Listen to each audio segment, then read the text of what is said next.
I'm Olivia from Classroom 42. In this video, I'll be going through a full exam walkthrough for Edexcel GCSE History Paper 1. In this video, I'll go through the exam, I'll do a walkthrough of each question type, we'll do some grade 9 example answers, and I'll give you some exam questions for you to try at the end as well. So, for Paper 1. This paper will look at your thematic study and historic environment.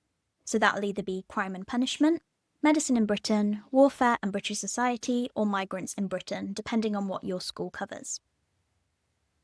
This exam is a written exam, and it is 1 hour and 20 minutes long.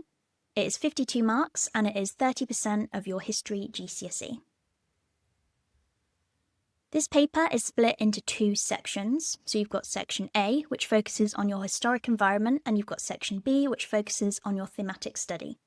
So your section A will either cover Whitechapel if you're doing crime, Western Front if you're doing medicine, London in World War II if you're studying warfare, or Notting Hill if you're studying migrants.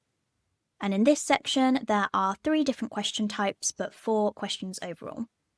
So your first 2 questions, so 1A and 1B, will both be describe one feature of questions, and those are 2 marks each. Your question 2A will be how useful are the sources, and that's an 8-mark question. And your question 2B is a how could you follow up the source, and that is a 4-marker. Then you will move on to your section B, which is focused on your thematic study. So that is the study from medieval times all the way through to present day on whichever theme you're studying.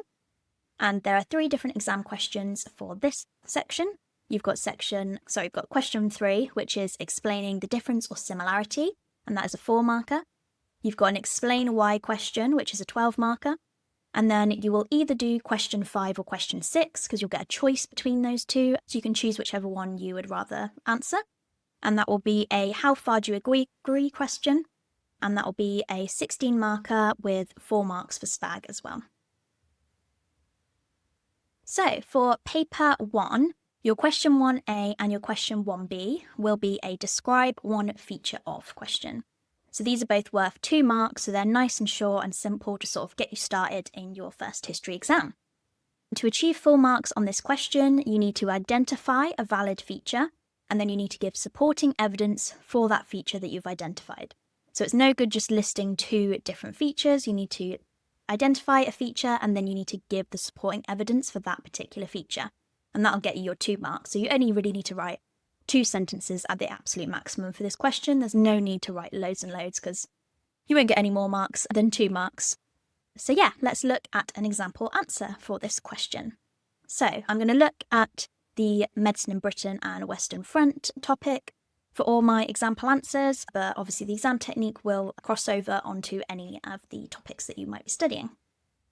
So yeah, for this question, this is our question. So describe one feature of the transport in the chain of evacuation on the British sector of the Western Front. So you can see here it's asking us to describe a feature of the transport in the chain of evacuation. So in our answer, there we go. So in our answer, we have identified one feature. So you can see here, I've literally just used the wording of the question. One feature of the chain of evacuation on the Western Front was the stretcher bearers. That has given you 1 mark already. And then you need to add in additional information about that feature that you have just identified. So then you can see I've described this with additional information.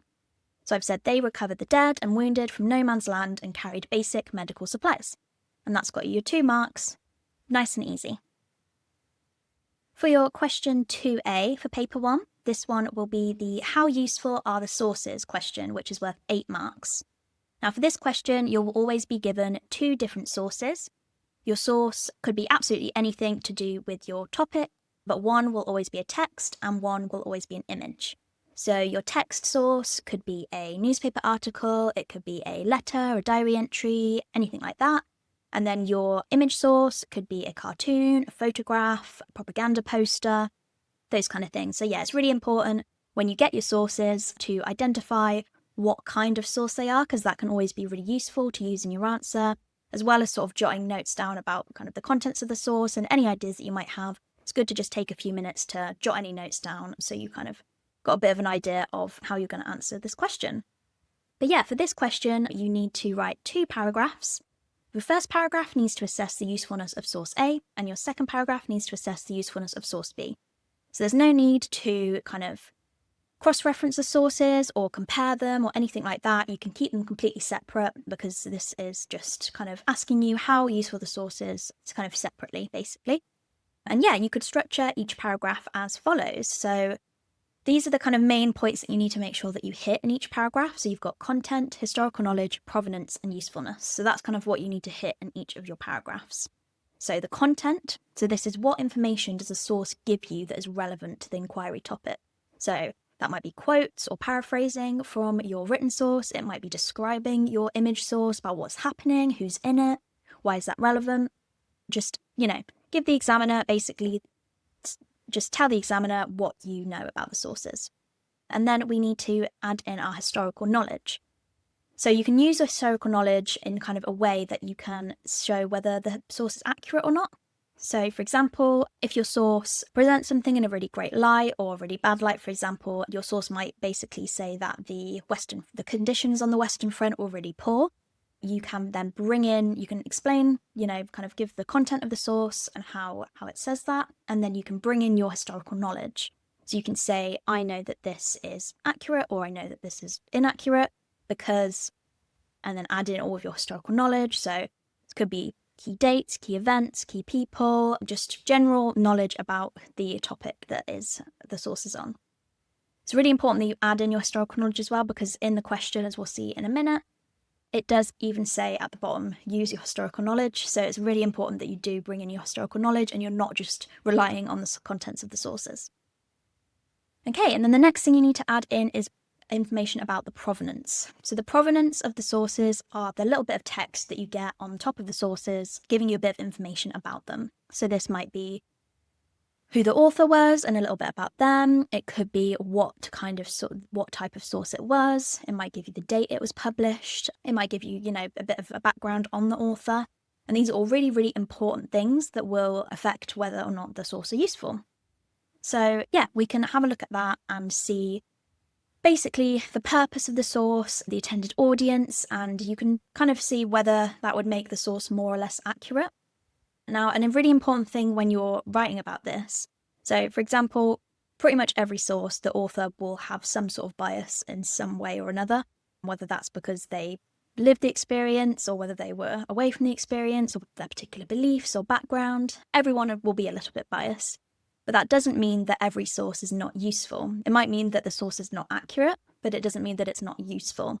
I think 99% of the time, sources are useful for an inquiry, because even if they are completely historically inaccurate, for example, a propaganda poster might kind of paint something in a completely different light to how we actually know it went down, it's still useful for historians because it still gives us insight into what the government were trying to portray. It gives us insight into kind of maybe how people were brainwashed or how they were taught how. So even if the source is not accurate, it doesn't mean that it's not useful. I think normally 9 times out of 10, a source will still be useful, even if it's inaccurate. But yeah, that's kind of up for you to debate. But yeah, it's important to know that just because a source isn't accurate, it doesn't mean that it's not useful.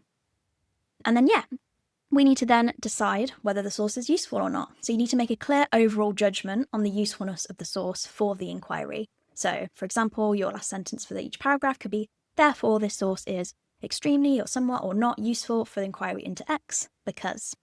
So you just need to kind of sum up your evaluation, basically, of how useful the source is.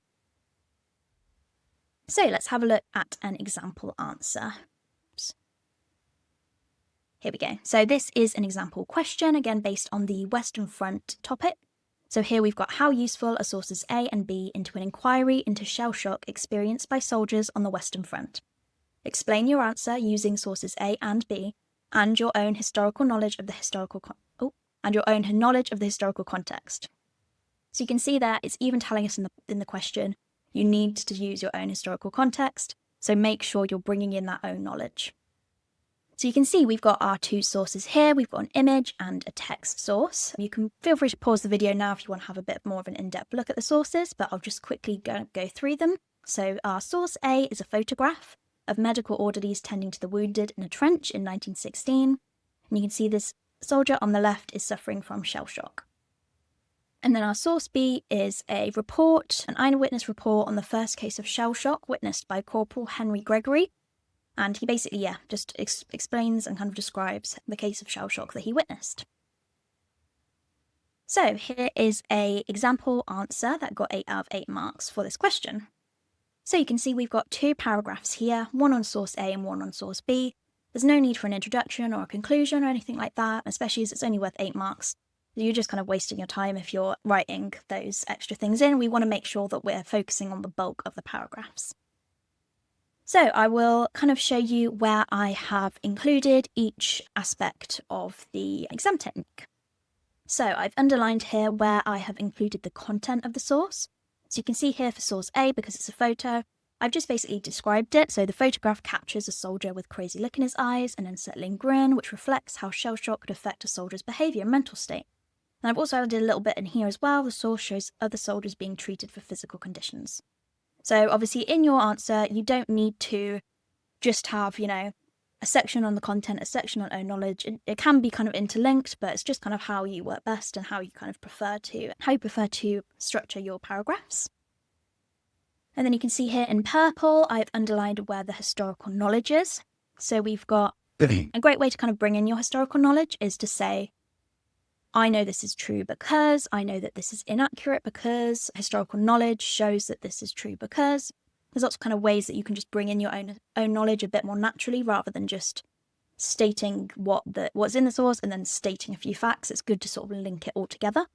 So you can see here I've said this portrayal aligns with historical knowledge of shell shock symptoms, it's a bit of a tongue twister, which included confusion, anxiety and physical tremors. And then we've also added a bit more historical knowledge here, showing about how shell shock was beginning to be considered an illness that needs to be treated with medical help. So we've included our historical knowledge there.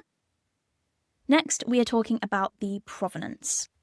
So again, we're talking about why the provenance might make this accurate or not accurate and how that might affect the utility as well. So we're saying its provenance as a photograph could mean that it was intended to illustrate specific behaviours or shock the viewer, potentially affecting how representative it is of typical cases of shell shock. Now, it's really important when you're talking about the provenance, you want to avoid just saying the author is biased because that won't give you any marks. The examiner knows the author is biased. They want to know why the author is biased. They want to know what is affecting the author. So, for example, it might be the particular type of source. So, for example, a photograph might have been taken for the purpose of entertainment. It might have been taken to shock people. A book might have been written in order to entertain, so therefore it might be over-exaggerating certain aspects. There's lots, you need to make sure you give the reason of why the author might be biased. For example, you might want to say, from the provenance, we know that the author was a soldier. You can't just say, therefore they're biased. You need to kind of give a little bit more explanation, say why that would affect what the source is, why that would affect their kind of language and what they might have said. So you need to make sure with the provenance, you're kind of actually explaining why that would affect the utility of the source. And then we also need to obviously add in how useful we think the source is, link it back to the question. So you can see here I've added in usefulness in a couple of different places, but obviously again, as I've said, feel free to kind of link it in, or you can just kind of have everything in line. But we've said why the source might be limited in detail. For example, the photograph doesn't show the full range of symptoms or indicate the severity or causes of the condition. But then we've also finished it up with, nevertheless, the source is still useful for the inquiry as it offers a valuable, immediate glimpse into the suffering of soldiers.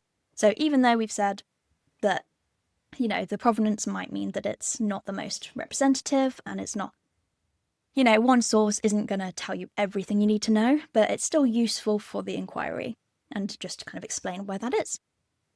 And then we just need to do the exact same in our second paragraph, but this time focusing on source B.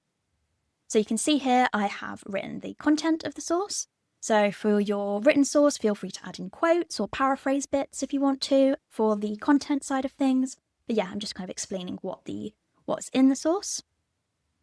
Then I'm bringing in my own historical knowledge. So here I've said this aligns with historical records showing that shell shock was often feared by fellow soldiers and frequently misunderstood by military authorities. Many soldiers throughout World War I were punished for this, as mental health and PTSD were not fully understood at the time. So we've shown our own knowledge and shown that, the content of the source is accurate, and this is why. Then we are looking at the provenance. However, since source B is a retrospective account from a soldier who fought during World War I, it might contain exaggerated or selected memories due to the emotional impact of the experience. So again, we haven't just said the author's bias, we've said why that the author's experiences or background might have affected what is in the source, and this could make the source more or less accurate. It depends kind of what spin you put on it, but yeah, it's always good, as I've said, make sure you are explaining why the author's background would perhaps alter the accuracy or utility of the source. And then finally, to sum up our second paragraph, despite this, it still provides detailed insights into the behavioural and physical symptoms of shell shock that might not be captured in a single photograph. Therefore, source B is very useful for the inquiry. So you can see there, we don't need to compare the sources directly. We just need to make sure that we've got those 2 paragraphs that are hitting the content, the historical knowledge, provenance, and usefulness. Okay, for our next question, so this is the final question on your historic environment topic. So it's question 2b. So this is, how could you follow up the source? And this is worth 4 marks. So this question is structured into kind of 4 sub-questions, basically, that you need to answer. So you'll be given kind of prompts for each of these that you can write in. It will usually be also focused on the text source rather than the image source as well. So first of all, you need to give a detail in the source that you could follow up. So this is literally just selecting a detail from the source's content that you could follow up. Then you need to think of a question that you could ask about that detail from the source's content. So you need to make sure that the question is relevant to the topic that you have selected from the first sub-question. If you don't propose a valid question as well, then you can't really achieve marks for the next 2 parts. So make sure that your question is linked to the detail in the source that you want to follow up. Then you need to identify what type of source that you could use to help you answer that question that you've just asked. So you need to identify an appropriate source that will enable you to answer your question. And this should be as specific as possible. So vague answers like newspapers or diary entries aren't really going to help us much. We need to be a bit more specific. So for example, newspaper articles around this date focusing on this particular event, or, police reports based on this particular, murderer or whatever it is. You need to be just specific about what the kind of source you're looking for is. And then finally, for this question, you need to show how this might help answer your question. So how would the type of source that you've identified help you answer that question that you've asked? So you need to identify the sort of information that you might find in your proposed source and explain how this would help you answer your question. So let's look at an example answer. So for this question as well, because it's linked to your question 2a, it will always be the same source that you have already had to look at for your 8 marker, and it will be based on the same inquiry as well. So you should already kind of have a bit of a background into the source as you've already written an 8 marker question on it. So for this one, we've got that same source from our previous question. And the question is, how would you follow up source B to find out more about shell shock experienced by soldiers on the Western Front? And here is our 4-mark answer. So for the detail, we have picked out the description of the intense symptoms of shell shock, including uncontrollable screaming and physical reaction. So we've just kind of paraphrased a bit of the source there. For our question that we would ask, we have asked what treatments or responses did military hospitals provide to soldiers suffering from shell shock on the Western Front? So that is directly linked to our detail that we've pointed out. For the type of source, we have decided to look for medical records or reports from field hospitals on the Western Front. So you can see I've not just put medical records, we've been really specific about where the medical records have come from and what they should be looking at. Oops. Back to that. And then finally, how might this help answer my question? So this would provide insight into the approaches used by medical staff to treat shell shock and whether treatments were effective or compassionate. It would also reveal how well understood shell shock was at the time. So we've just explained how this source would help us answer this question. And that is all you need to do to get your 4 marks for this question. So that is all the questions for your historic environment topic. So now we were on section B, which is going to be looking at your thematic study. So this is the medieval to present day based on your theme of crime or medicine or warfare or migration. So for the question 3, so this is the first question within this section, but question 3 on the paper, this is the explain a difference or similarity of. This is a 4-marker. So this question will ask you to identify a similarity or difference regarding a particular topic between 2 distinct time periods. So your theme will be split into 4 different time periods, and I'll ask you to compare 2 of those, basically. So it might be asking you to compare a specific topic between circa 1500 to 1700 with circa 1700 to 1900 or something, one of those time periods. This question is only worth 4 marks, so you need just one clear and concise paragraph to get those 4 marks. You could structure your answer as follows. So you need to state your argument. So one way in which X was similar or different to Y is this. Then you need to explain your first time period, so identify the relevant feature or characteristic within that first time period and explain it using historical evidence. So again, you need to make sure you're bringing in those key people, key features, key facts, key events, all that good stuff. And then you need to explain your second time period, so in Y this was similar or different because. And again, you're identifying relevant features and characteristics and explaining using historic evidence. So let's look at an example question for this one. So explain one way in which ideas about the cause of illness in the period circa 1500 to circa 1700 were different to ideas about the cause of illness in the period circa 1700 to circa 1900. So you can see here we've got our 2 time periods that we need to compare and our topic, which is ideas about the cause of illness. So in our answer, we have identified a difference. So I've just used the wording of the question here, and then my difference is the discovery of germ theory. And then we need to explain the first time period. So in the first period, miasma was still a popular belief, which stated that illness was caused by bad smells, which led to many incorrect beliefs about the cause of illness. And then we've got to explain our second time period. However, Louis Pasteur published his germ theory in 1861, which argued that bacteria was the cause of disease, not bad smells in the air, which improved beliefs about illness. Although his theory was not immediately accepted, it went on to be widely accepted.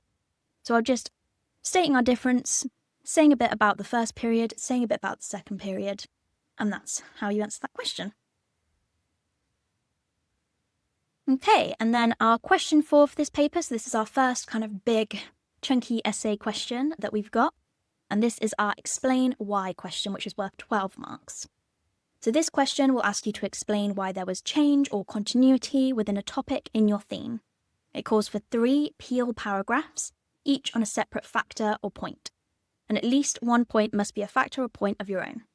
So for this question, you will be given your question, and then you'll also be given 2 bullet points, which are called stimulus points, which give you basically ideas of points that you could write about. But you don't have to use those points at all. If you don't want to, you can just completely ignore them, but they're quite useful if you're just kind of trying to come up with ideas. But it's really important that whether you use those stimulus points or not, you always just need to make sure you have at least one point that is your own idea. So you don't want to just write about the stimulus points. You need to make sure that you're writing one point of your own, because otherwise if you only write about the 2 stimulus points for this question, you'll be capped at 8 marks, even if your answer is absolutely amazing because you've not included points of your own. But yeah, so for this question, I suggest doing 3 Peel paragraphs. For this one, again, I don't really think you need to do an introduction or a conclusion because you're not like evaluating anything. You're just simply explaining why something happened. So I'm sure you know your Peel paragraphs very well by now, but it's point, evidence, explain, and link. So your point will be one reason for, change in medicine is, and then state your factor. You've got to provide your evidence, so relevant historical evidence. So you've got your stats, your places, your names, events, dates, all that good stuff. Then you need to use that evidence to explain why this factor led to change. So it's no good just stating your evidence and thinking job's done. You need to explain why that evidence caused the change. And then you need to link back to the question as well. I think it's always great practice to just link back to the question at the end of each paragraph, just to make sure you're really showing the examiner that you're on track, you're keeping relevant to the question, you're not going off on a tangent about anything that's not relevant.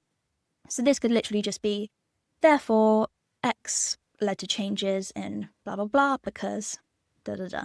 So that just means you're keeping focused and relevant to the question. So let's have a look at an example answer. So our question here is explain why there were changes in approaches to prevention and treatment of disease in the years 1500 to 1700. So you can see here we've got our time period, so we only need to look at this time period. There's no need to look at anything before or after that. We just stick to these dates here. And we've got our topic as well, which is approaches to prevention and treatment of disease and change. Here we've got our two stimulus points so that they've given us. So we've got the work of Vesalius and also the Great Plague. So again, it's up to you. Feel free to use these in your answer if you want to. But here is the really important thing. You must also use information of your own. So that means you must also use a third point that is not one given. So in our answer, you can see we've got 3 paragraphs here, 3 Peel paragraphs. We've got 1 on the work of Vesalius, 1 on the Great Plague, and then 1 on our own point. And I'll show you kind of where exactly we have hit everything. So yeah, your first sentence of each paragraph can literally just be, firstly, and then state your factor, led to change or whatever. Then you need to have your evidence. So here we've talked about Vesalius's book, what that kind of led to, what Vesalius emphasised in his work about the direct observation, direct dissection of human bodies, leading to more accurate human knowledge of human anatomy. Then we need to explain why this led to change. So a good way to sort of make sure you're doing this is to just literally say, this led to change because. It just means that you know that you're definitely bringing in that explanation and you're not just stating facts. So you can see here we've said this shifted the medical treatment from relying heavily on the theory of the 4 humours to a more anatomical approach, allowing for improved surgical techniques and treatments. And then we've got an example. For instance, surgeons began to gain more respect in the medical community as they applied anatomical knowledge to their practices, such as operations that required greater precision than before. And then finally, we're doing a little link back to the question. Therefore, there were changes in approaches to prevention and treatment of disease because Vesalius's discoveries improved medical knowledge. So we've hit all of our Peel points there. And then, yeah, we just need to do the exact same for the next 2 paragraphs, but on our different points. So we've got our paragraph on the Great Plague. So again, we're stating the factor. We're including our evidence here. We're explaining why that led to change. And we're linking back to the question. And again, exactly the same, but this time is on our own point. So this point is about the changes in approaches to hospitals. So again, we have given our evidence about hospitals and kind of there were primarily places for caring of the poor and the sick, but often run by religious organisations. However, the Renaissance and subsequent periods prompted a transformation, increasing understanding of disease and growing commitment to public health. We want to explain why this led to change. Because hospitals began to adopt more organised medical practices, with some employing trained physicians and surgeons who could apply the latest anatomical knowledge to patient care.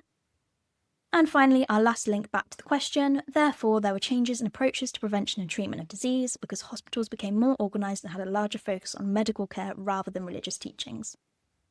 So yeah, that's all you need to do to get your 12 out of 12 for that question. Okay, and finally, we have our question 5/6, which is our how far do you agree question, the big 16 marker plus 4 for SPAG. Now for this question, you'll be given an option of 2 different questions that you can choose from. I wouldn't waste too much time kind of choosing which question to do because otherwise you're just going to waste your time and not have as much writing time. Just quickly read through the questions and just kind of try and pinpoint what do I know the most about, which topic am I more confident on, and just go with that. And don't second guess yourself, just go for that and just go with it, because otherwise you might be half written a question and then change your mind and you just end up wasting time. But yeah, for this question, you are again writing 3 Peel paragraphs, each on a separate factor or point. At least one of these points must be a factor of your own. So just like the 12 marker, for this question, you will get your 2 stimulus points.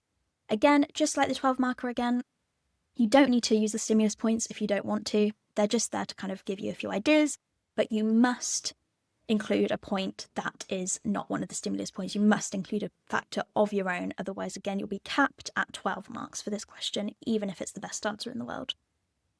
And also another thing with this question is you must write about both sides of the argument. So this question will always give you a statement. It will usually say kind of X was the most significant factor for this because, or this was more important than this, or something like that. And it will say, how far do you agree?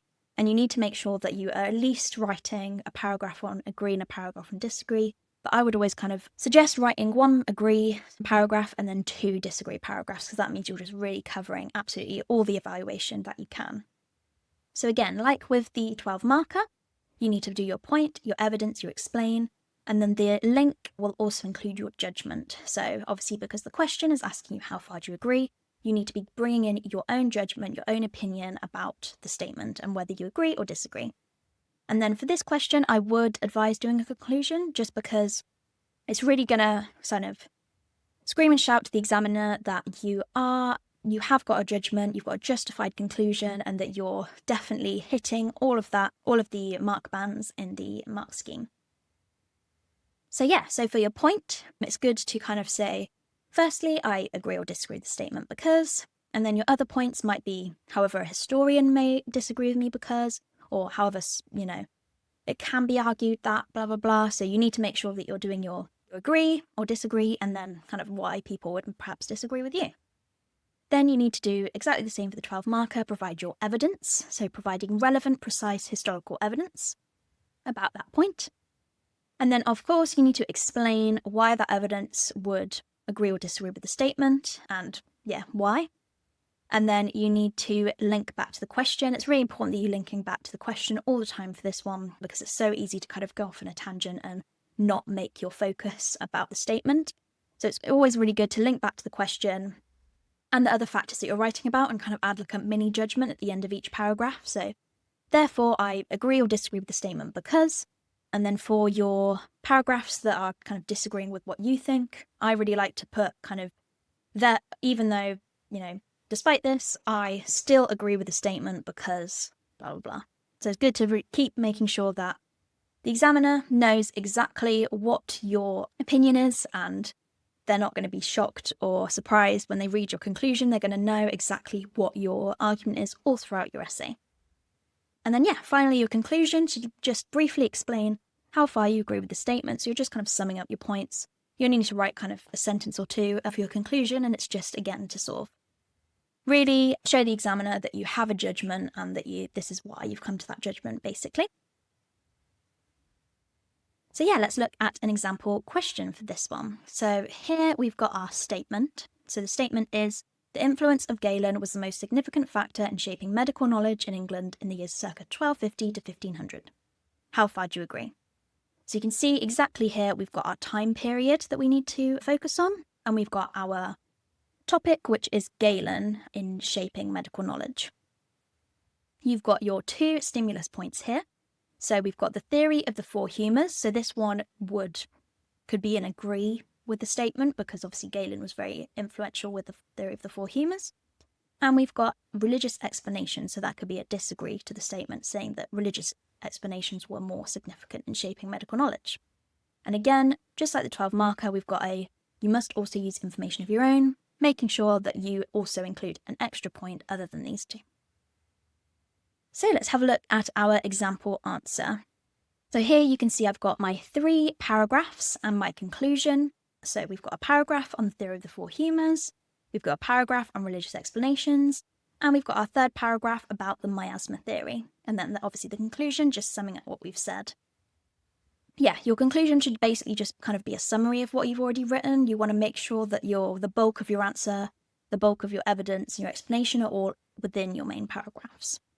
Another little tip I have for this question, I think that it is always really good to either strongly agree or strongly disagree with the statement, even if that perhaps isn't your exact beliefs. I think it is a lot easier for an examiner to really understand and know what your argument is if you're strongly agreeing or disagreeing, rather than if you're kind of teetering on that I somewhat agree with this, I somewhat disagree. It can be a bit difficult for the examiner to really know if you're actually coming to a judgment or if you've got a justified conclusion. So I think I would really recommend either agreeing or disagreeing with the statement.